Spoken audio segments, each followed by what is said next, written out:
Hi friends, എല്ലാവർക്കും AR മോട്ടോക്കാരൻ്റെ പുതിയൊരു വീഡിയോയിലേക്ക് സ്വാഗതം. അപ്പോൾ ഇന്നത്തെ നമ്മുടെ വീഡിയോ എന്ന് പറഞ്ഞാൽ ഒരു ഹോണ്ട ഡിയോ മോഡൽ വണ്ടി നമ്മൾ നമ്മുടെ എഞ്ചിൻ്റെ ടോപ്പ് കൂടെ ഹെഡ് കാര്യങ്ങൾ എല്ലാം അഴിച്ചു വെച്ചിട്ടുണ്ട്. അപ്പോൾ എന്താണ് അഴിച്ചു വെച്ചത് കാരണം എന്ന് പറഞ്ഞു കഴിഞ്ഞാൽ ഓരോ 50,000 കിലോമീറ്റർ അനുസരിച്ച് നമുക്ക് വണ്ടിയുടെ ഹെഡ് അഴിച്ചിട്ട് അത് ഹെഡ് ഓവറോളിങ് ചെയ്യാണ്ട്, അതായത് നമ്മൾ വാൽവ് കാര്യങ്ങളെല്ലാം കഴിഞ്ഞ് അതിനകത്തുള്ള കരി കാര്യങ്ങളെല്ലാം ക്ലീൻ ചെയ്യാണ്ട് ഇതാണ് നമ്മളെ ഹെഡ് അഴിച്ചു വെച്ചേക്കണം. ഈ ഹെഡിനകത്ത് പറഞ്ഞാൽ ഈ കരിയുണ്ട്. ഈ ഒരു കരി കാര്യങ്ങളൊക്കെ വന്നു കഴിഞ്ഞാൽ വണ്ടിയിൽ വരുന്നൊരു പ്രശ്നമുണ്ട്, പുള്ളിങ് കുറവ്, അതേപോലെ തന്നെ മൈലേജ് ഷോർട്ട്, രാവിലെ എടുക്കുന്ന സമയത്ത് ലോങ് സ്റ്റാർട്ട് വരിക എന്ന് പറഞ്ഞ പ്രശ്നങ്ങളൊക്കെ കണ്ടുവരാറുണ്ട്. അപ്പോൾ ഇങ്ങനത്തെ പ്രശ്നങ്ങളൊക്കെ നിങ്ങൾ യൂസ് ചെയ്യുന്ന വണ്ടിയിൽ കണ്ടുവരാറുണ്ടെന്നുണ്ടെങ്കിൽ ഈ ഒരു ഹെഡിൻ്റെ ഈ ഒരു സീറ്റിംഗ് ചെയ്യുക. ഈ രണ്ട് വാൽവ് നമുക്ക് റീപ്ലേസ് ചെയ്യണം.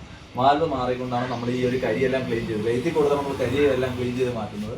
ഇങ്ങനെ മാറ്റിക്കൊണ്ട് നമുക്ക് കൃത്യമായിട്ടുള്ള രീതിയിൽ ഓരോ 50,000 കിലോമീറ്റർ കഴിയുമ്പോൾ നമ്മൾ ചെയ്തെടുക്കേണ്ട ഒരു കാര്യമാണ്. ഞാൻ വണ്ടിയുടെ പിസ്റ്റനോടെ കാണിച്ചാൽ ഈ ഒരു പിസ്റ്റൻ്റെ രീതിയിൽ നമ്മൾ ഈ പിസ്റ്റൺ കണ്ടോ, ഈ ഒരു ഭാഗത്തെല്ലാം നല്ല രീതിയിലുള്ള കരി കാര്യങ്ങളെല്ലാം വന്നിട്ടുണ്ട്. അപ്പോൾ നമ്മൾ ഈ ഒരു പിസ്റ്റൺ ഇതെല്ലാം ടോപ്പെല്ലാം എന്ന് വെച്ച് ക്ലീൻ ചെയ്യുന്നുണ്ട്.